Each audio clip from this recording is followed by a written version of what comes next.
of Mr. Thompson, a man whose wealth was known across the city. People often said the Thompson family lived in a palace rather than a house.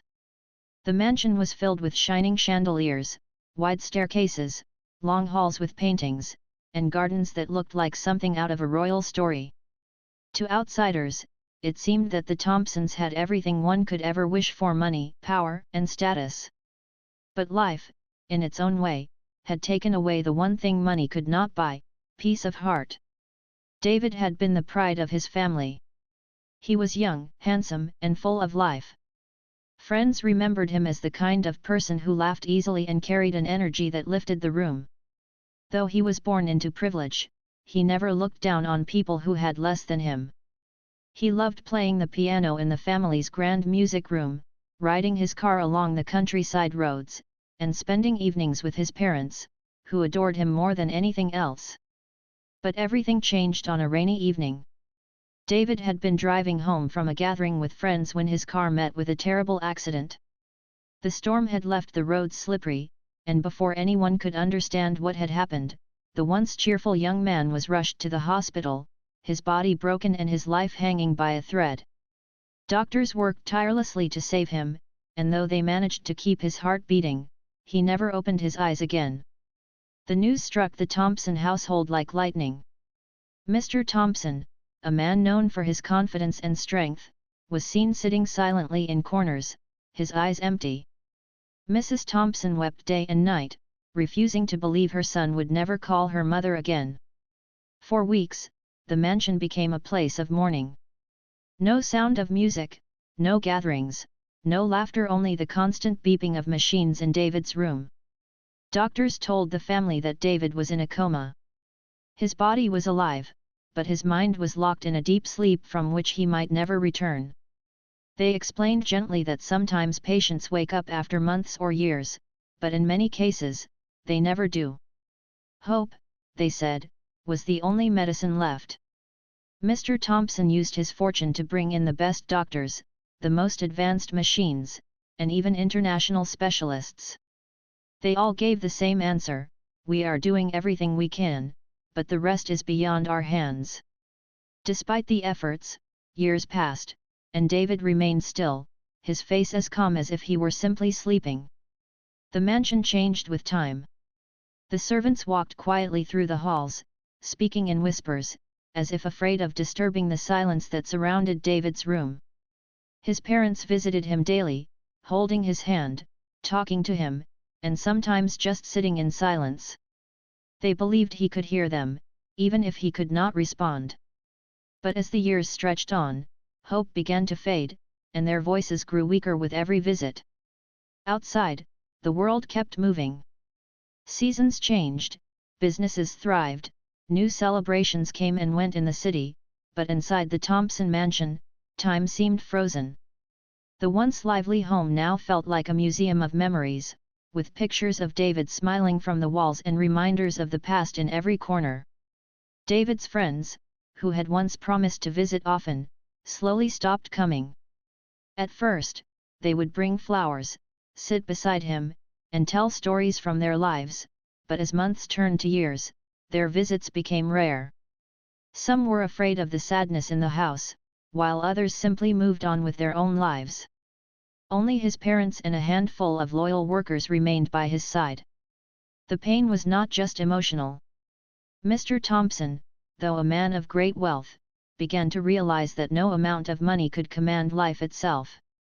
He could buy hospitals, but he could not buy his son's awakening. He could hire experts, but he could not order time to reverse. For the first time in his life, he felt powerless. Mrs. Thompson, on the other hand, tried to keep faith. She would sit by David's bed, brushing his hair, reading him books he once loved, and telling him about the days that passed. She spoke to him as if he were only asleep, hoping her voice might travel into the locked world of his mind. "David, it's your mother," she would whisper. "We're waiting for you, my son. Please come back." Yet David remained silent. Nurses came and went, doctors checked his vitals, and the staff cleaned his room carefully, making sure everything stayed spotless. But despite all the care, the mansion remained filled with sorrow. There was a strange stillness in the air, the kind that presses down on hearts and makes even a sunny morning feel heavy. Years rolled on this way. People in the city began to forget about the young heir, speaking of him only in hushed tones. Such a tragedy.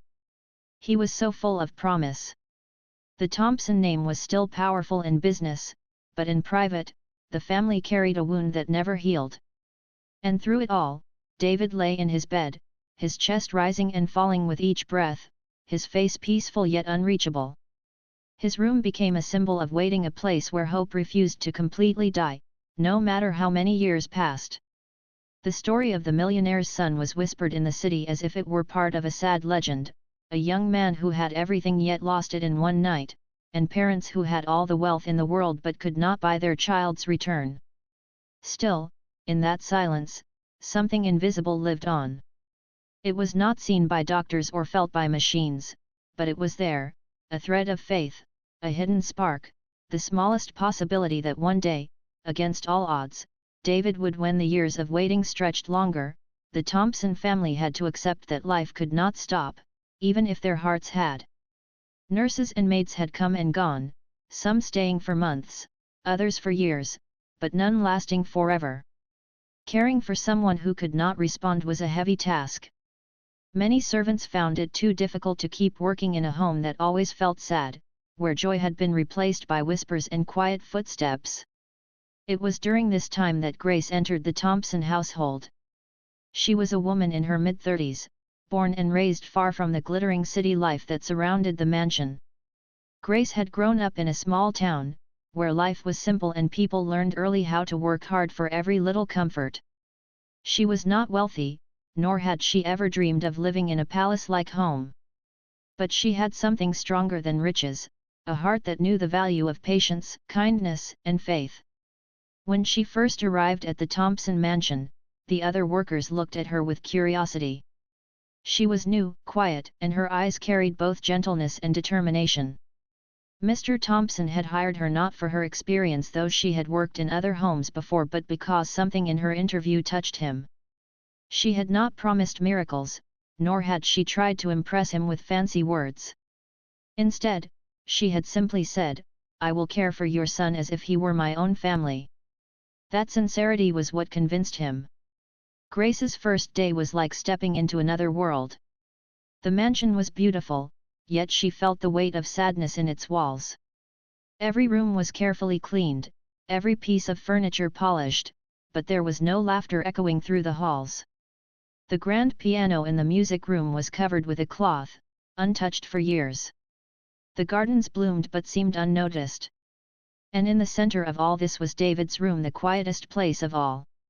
The first time Grace saw David, she paused at the door. He lay still, his face calm, his body covered neatly with a blanket. Machines stood by his bed, their soft sounds marking the passage of time. His hair had grown slightly longer, but it was well kept by the nurses. To Grace, he did not look like someone lost forever. He looked like someone waiting, like a traveler resting between two journeys. Unlike many others before her, Grace did not see a lifeless patient.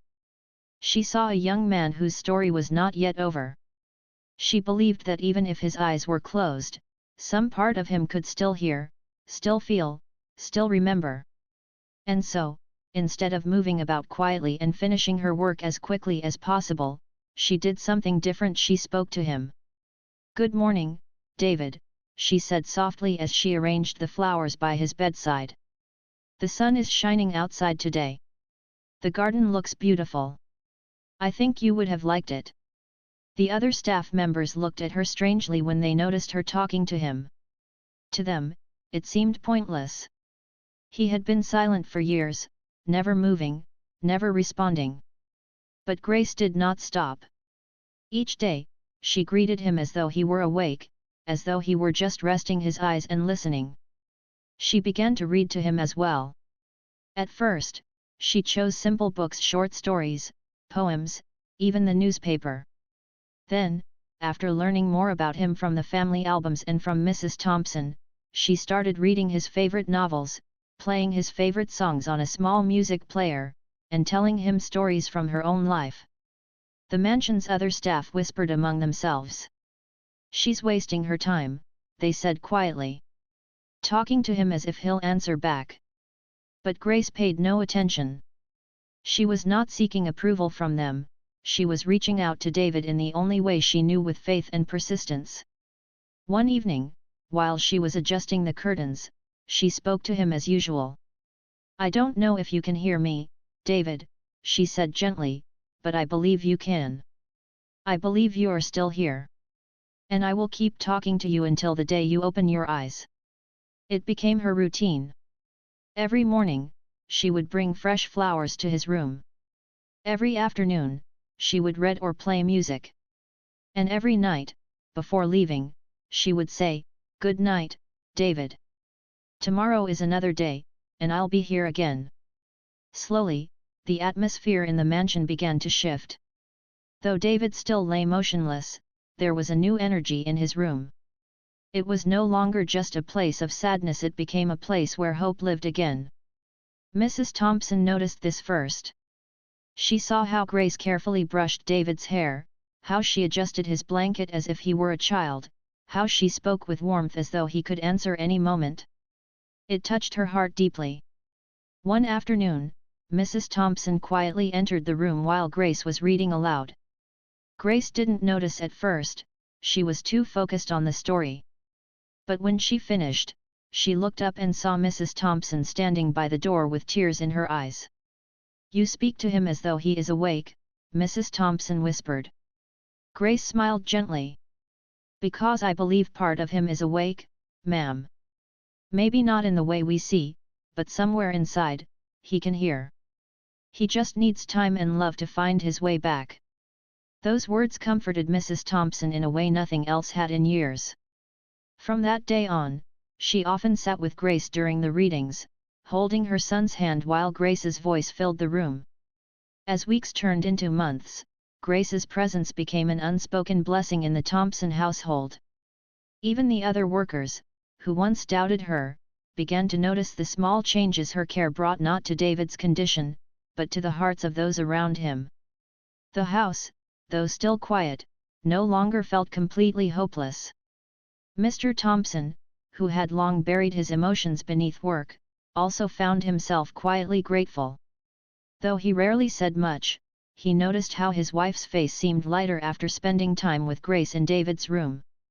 It was as if Grace had brought a spark back into their lives, reminding them that their son was not just a patient, but still their beloved child. And so, while the world outside carried on with its usual noise and rush, inside the Thompson mansion, something silent yet powerful was happening. Grace, with her simple faith and daily devotion, was planting seeds of hope in a place where despair had lived for too long. She did not know it then, but her quiet actions were preparing the ground for something far greater than anyone could have imagined. The impossible was still hidden in the future, but its first steps had already begun with a maid who refused to see silence as the end of a story. Grace had been in the Thompson mansion for many months now. Her days had settled into a rhythm that everyone in the house noticed. Every morning, she greeted David as though he were awake. Every afternoon, she read to him, played music, or told him stories. Every night, she whispered her promise before leaving, "Good night, David. Tomorrow, I'll be here again." The other staff members, who once thought she was wasting her time, now watched her with quiet respect. They could not deny that the room felt different when she was there. It was lighter, warmer, as if the silence itself listened when she spoke. Even Mrs. Thompson, who had lived in despair for so long, found herself waiting eagerly for the hours Grace spent by her son's side. One evening, when the sun was setting and the sky outside glowed in soft shades of orange, something unusual happened. Grace was reading one of David's favorite books. Her voice was calm, steady, and filled with emotion, as though she were reading to a friend sitting right beside her.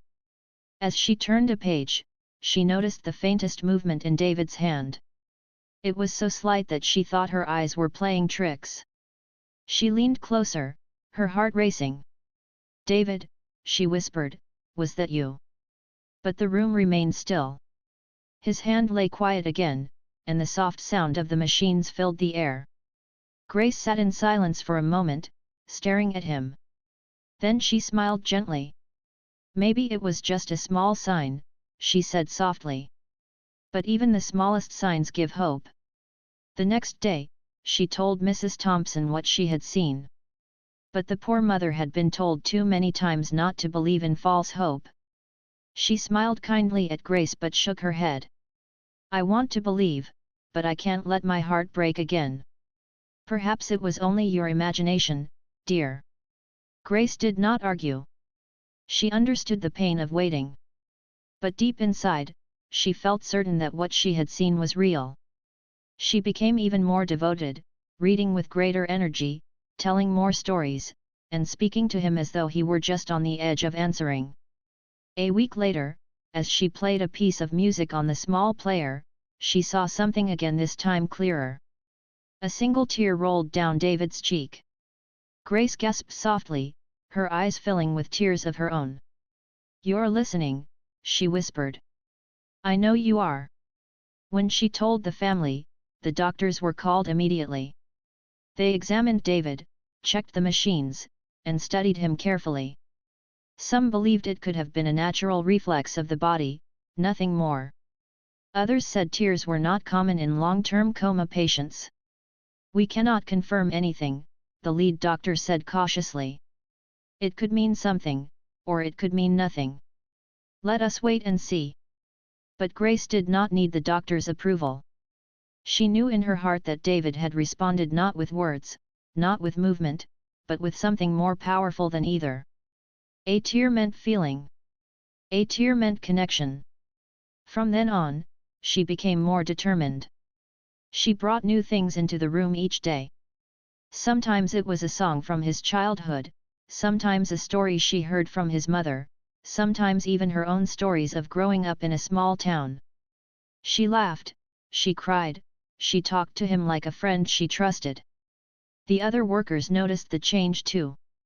"Her belief is so strong," one of them whispered. "It makes us believe too." Mrs. Thompson, though afraid of disappointment, found herself drawn more and more to the room. She began sitting beside Grace, listening to her voice, watching her son's face for any sign of change. Sometimes, when Grace was reading, she thought she saw the corner of his lips twitch, as if he were almost smiling. She wanted to believe, but her fear kept her heart guarded. One night, after everyone had gone to bed, Grace returned quietly to the room. She could not sleep, and something inside her told her to check on him again. She pulled up a chair and sat beside him, holding his hand. The moonlight spilled into the room, casting a soft glow on his peaceful face. "David," she whispered, "it's just you and me now. I don't know if you can hear me, but I believe you can. Everyone thinks I'm foolish, but I don't care. I know you're fighting in there. I know you're trying to come back. And I'll wait with you as long as it takes." For a long while, nothing happened. The room was silent except for the sound of her voice and the steady rhythm of the machines. But then, just as she was about to close her eyes, she felt the faintest squeeze against her fingers. Her eyes flew open. She looked down at their joined hands, her heart pounding. His fingers had moved ever so slightly, but unmistakably. Tears ran down her cheeks as she whispered, "Thank you, David. I know you're there. I'll never stop talking to you." The next morning, when she told the family, they called the doctors again. Once more, the medical team examined him carefully, but their words were cautious. "Sometimes the body moves without the mind's command," they said. "It does not always mean awareness. We must wait." But Grace was not discouraged. She believed more strongly than ever. Each day, she encouraged him, held his hand, and filled the room with life. If David gave her the smallest sign, she treated it like the greatest gift. In the weeks that followed, these small moments became more frequent. A twitch of the lips. A tiny movement of the eyelids. a finger curling slightly around hers. To others, they might have seemed like nothing, but to Grace, they were miracles unfolding, step by step. Mrs. Thompson, who once feared hope, began to believe again. She sat beside her son, holding his other hand, whispering to him along with Grace. "We are here, David.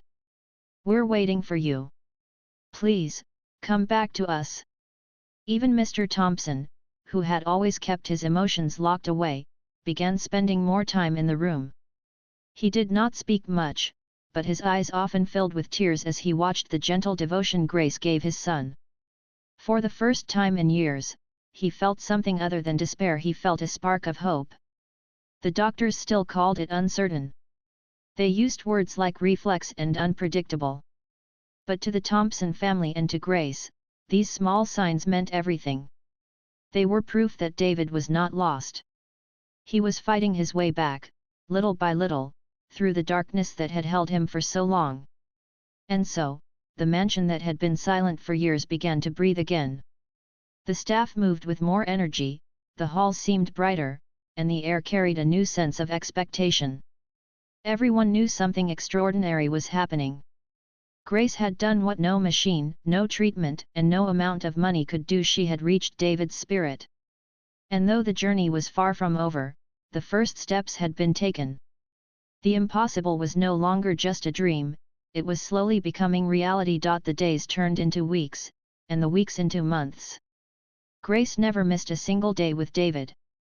No matter how tired she felt, no matter how busy the household was, she always made time to sit by his side. Each word she spoke, each story she read, was like a thread connecting her to him. And though his movements were still small, just twitches, tiny gestures, faint tears, they gave her strength to keep going. One bright morning, the mansion felt different. The air itself seemed lighter, as if something invisible had shifted. Grace walked into David's room carrying a fresh bunch of lilies, his mother's favorite flower, which she thought might bring comfort. She placed them in the vase by his bed, then sat in her usual chair. "Good morning, David," she said gently, brushing back his hair. "It's a new day. The sun is shining, and the garden looks alive again. I think you'd enjoy sitting out there. One day, maybe soon, we'll go together."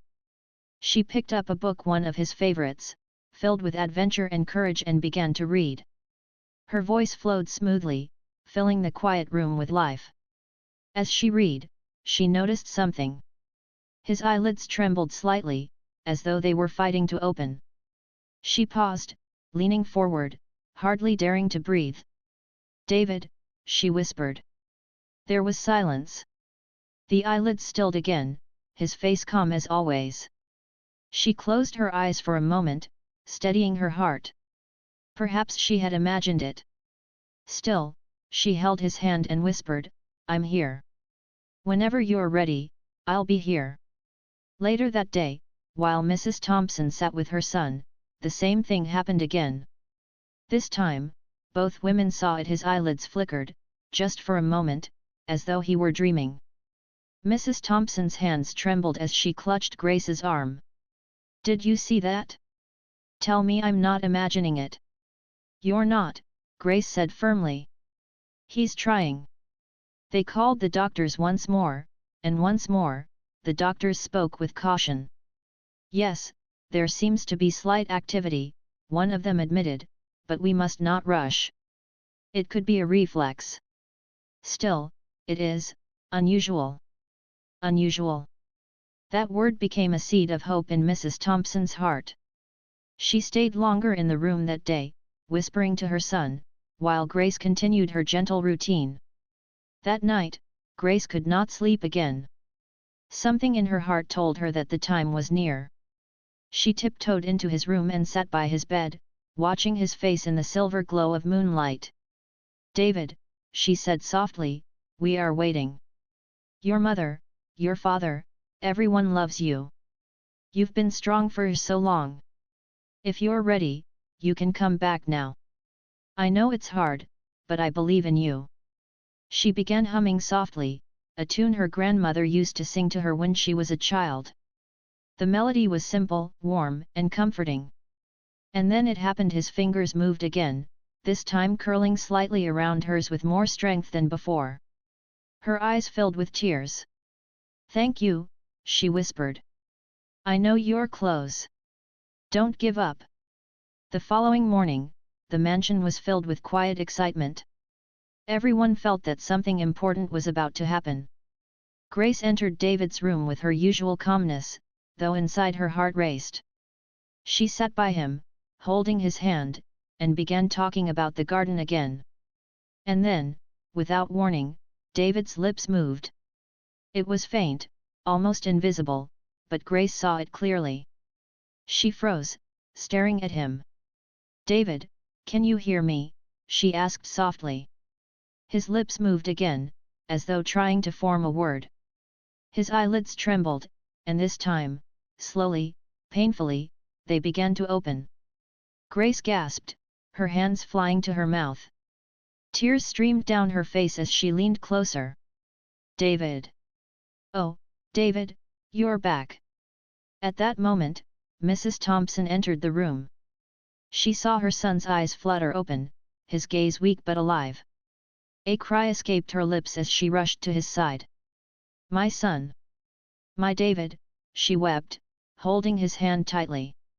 The doctors were called immediately, rushing into the room with their equipment. They checked his vitals, spoke to him gently, and watched as his eyes blinked open again, clearer this time. His lips parted, and in the faintest voice, he whispered a single word, "Grace." The room fell silent. Everyone stared at him, shocked. Of all the names he could have spoken first, his mother, his father, his own, it was Grace's name that came out. The woman who had sat by his side, day after day, believing in him when no one else did. Mrs. Thompson's tears flowed freely, but she turned to Grace with gratitude shining in her eyes. "He remembers you," she whispered. "It's you who brought him back." The doctors called it a miracle. They said recovery after so many years was almost impossible. Yet here he was, eyes open, voice faint but real. They could not explain it in medical terms. Machines had kept him alive, but something else, something human, something powerful had reached him in the silence and called him back. Over the next days, David's strength grew slowly. He could not move much at first, and speaking was difficult, but he was awake. His parents never left his side, their hearts overflowing with joy. And always, always, Grace was there. He would follow her with his weak eyes, listening to her voice as if it were the anchor that held him to the world. "Do you know how long you've been asleep, David?" his mother asked gently one afternoon. He shook his head faintly. "Years," Grace whispered softly. "But we never gave up on you." He looked at her with quiet wonder, his lips forming another whisper, "Thank you." The days of silence in the Thompson mansion were over. The halls, once heavy with sorrow, now echoed with footsteps of doctors, nurses, and family members who came to see the miracle with their own eyes.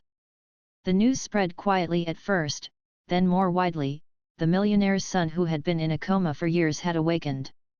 Some called it science, others called it fate, but those who had seen Grace knew it was love and faith. Even Mr. Thompson, a man who had always believed money could solve everything, found himself humbled. He sat beside his son one evening, holding his hand firmly. His voice, which had always been strong in business, trembled with emotion. "You've given us a second chance, son. And it's because of her," he said, glancing at Grace with deep respect. Grace shook her head gently. "No, sir. It's because of him. He fought his way back. I only reminded him he wasn't alone." But everyone in the mansion knew the truth. Without her, David might never have returned. The Thompson mansion, once a place of silence and sorrow, had transformed into a home filled with hope and gratitude. News of David's awakening spread slowly at first, but soon the entire city whispered about it. People spoke of the young heir who had opened his eyes after so many years, and they wondered what kind of strength had brought him back. To those who truly knew the story, the answer was clear: it was not wealth, not medicine, not even time, it was the patient care and unwavering belief of Grace. David's recovery was not immediate. His body was weak from the long years of stillness.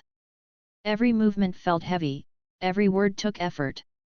Doctors explained that it would take months, maybe even years, for him to fully regain his strength.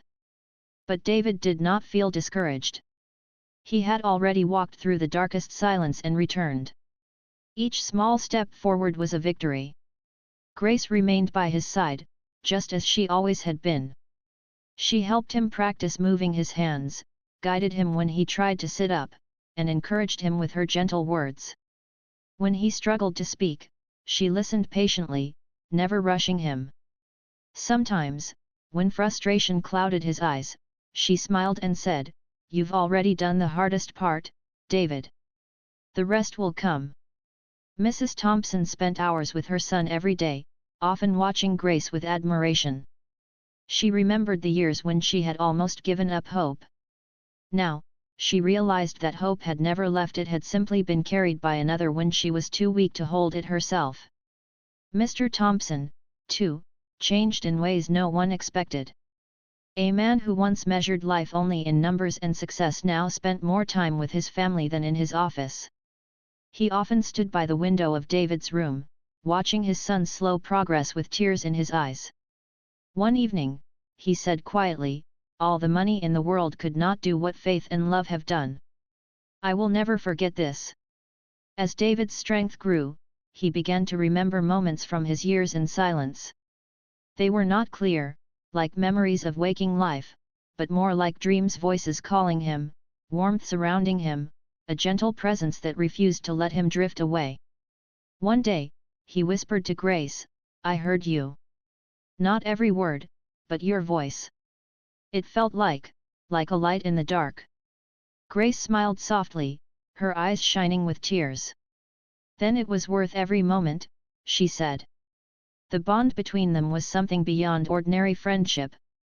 It was not built in days or months, but in the countless hours she had spent speaking into silence, believing in him when no one else did. For David, her voice had been the bridge between despair and life. For Grace, his awakening was proof that even the smallest acts of love could move mountains. As weeks passed, the atmosphere of the mansion changed completely. Laughter returned to the halls. Music filled the air once again. David asked to hear the piano he had once loved, and though he was not strong enough to play yet, listening to the familiar notes brought joy to everyone.